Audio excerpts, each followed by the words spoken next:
Direct. Guerre en Ukraine. Emmanuel Macron dénonce un retour à l'âge des impérialismes et des coloniats.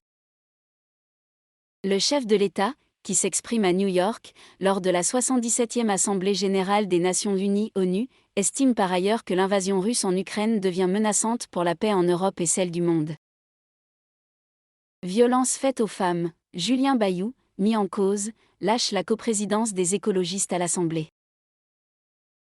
Mis en cause par la députée Sandrine Rousseau pour des faits de violence envers son ex-conjointe, Julien Bayou s'est mis en retrait de la coprésidence du groupe écologiste à l'Assemblée, ce mardi. La cellule d'enquête et de sanctions contre les violences sexuelles. Le gouvernement rend gratuit l'accès à la pilule du lendemain pour tout et le dépistage des IST. Ces deux mesures seront inscrites dans le projet de loi de financement de la sécurité sociale pour 2023, qui sera présenté en Conseil des ministres le 26 septembre.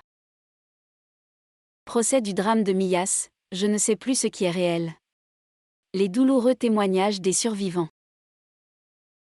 Ce mardi matin, 5 survivants de l'accident de Millas âgés de 11 à 13 ans au moment de l'accident sont venus raconter au tribunal les derniers instants de leur vie d'enfant, leurs traumatismes, leurs souvenirs et leurs cauchemars. Chantage à la sextape à Saint-Étienne, le maire licencie son directeur de cabinet mais ne démissionne pas. Gaël Perdriau, le maire de Saint-Étienne a indiqué mardi avoir mis un terme aux fonctions de son directeur de cabinet. Tous deux sont soupçonnés d'être impliqués dans une affaire de chantage à la sextape. Violences sexistes et sexuelles, l'impunité est révolue, place à la relève féministe. Les agresseurs et auteurs de violences sexistes et sexuelles ne peuvent représenter nos combats politiques.